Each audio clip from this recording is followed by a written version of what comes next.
ಯತ್ನಾಳ್ ಅವ್ರಿಗೆ ಇದಕ್ಕೆ ಏನು ಕನೆಕ್ಷನ್ ಇಲ್ಲ, ಅವ್ರು ದಿನ ಕೊಡ್ತಾರೆ. ಮತ್ತು ಯತ್ನಾಳ್ ಯಾಕಪ್ಪ ಹಿಂದಕ್ಕೆ ಪಾಕಿಸ್ತಾನ ಹಿಂಗೆಲ್ಲ ಮಾತಾಡ್ತಾರಲ್ಲ, ಯತ್ನಾಳ್ ನನ್ನ ಕೂಡನೇ ನಮಾಜ್ ಬಿದ್ದಾರೆ, ನನ್ನ ಕೂಡನೇ ರಂಜಾನ್ದಾಗ ನನ್ನ ಕೂಡನೇ ಇವತ್ತು ದಿವಸ ಅವರು ಪ್ರಾರ್ಥನೆ ಮಾಡ್ಯಾರ, ನನ್ನ ಕೂಡನೇ, ಮತ್ತು ಬೇರೆ ಕೂಡ ನೆನಪಾರಿದ್ರು ಅವಾಗ ಜೆ ಡಿ ಎಸ್ನಾಗಿದ್ರು ಅವಾಗ ಮುಸಲ್ಮಾನರು ಟೋಪಿ ಇವ್ರು ಹಾಕೊಂಡಿದ್ರಲ್ಲ, ಟೋಪಿ ಟೋಪಿ ಹಾಕೊಂಡಿದ್ರಲ್ಲ, ಟೋಪಿ ಹಾಕೊಂಡಿದ್ರು. ಟಿಪ್ಪು ಸುಲ್ತಾನ್ ಕಾರ್ಯಕ್ರಮ ಮಾಡ್ಯಾರ, ಈಗ ಟಿಪ್ಪು ಸುಲ್ತಾನ್ ಬೈತಾರ. ನಾವು ಹಂಗಿಲ್ಲಪ್ಪ, ನಾವು 25 ವರ್ಷ ಕಳೆದ 25 ವರ್ಷ ಪ್ರತಿ ನಮ್ಮ ರಂಜಾನಕ್ಕೆ ನಾವು ಹೋಗಿನಿ, ಪ್ರಾರ್ಥನೆ ಸಲ್ಲಿಸೀನಿ. ನಮ್ಮ ಬೌದ್ಧರಿಗೆ ಕದಾಗ ನಾವು ಬೌದ್ಧ ವಿಹಾರ ನಾನೇ ಕಟ್ಕೊಟ್ಟಿನಿ ಬಿಜಾಪುರನಾಗ.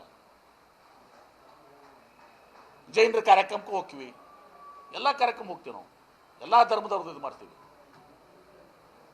ಯತ್ನಾಳ್ ಅವ್ರ ಕೆಲಸ ಅಟ್ಟೆ ಪಾಕಿಸ್ತಾನ. ಈಗ ಅವಾಗ ನೀವು ನಮಾಜ್ ಬಿಡೋ ಟೈಮ್ನಾಗ ನೀವು ಟಿಪ್ಪು ಸುಲ್ತಾನ್ ಜಯಂತಿ ಮಾಡೋತ್ತಿಗೆ ಅವಾಗ ಅಲ್ಲ ಹೋಗಕ್ಕೆ ಬರ್ರಿ. ಈಗ ಸೊ ಬೇಡ್ರಿ ಇವೆಲ್ಲ ಸುಮ್ಮನೆ ಇದೆಲ್ಲ ಮಾಡಿ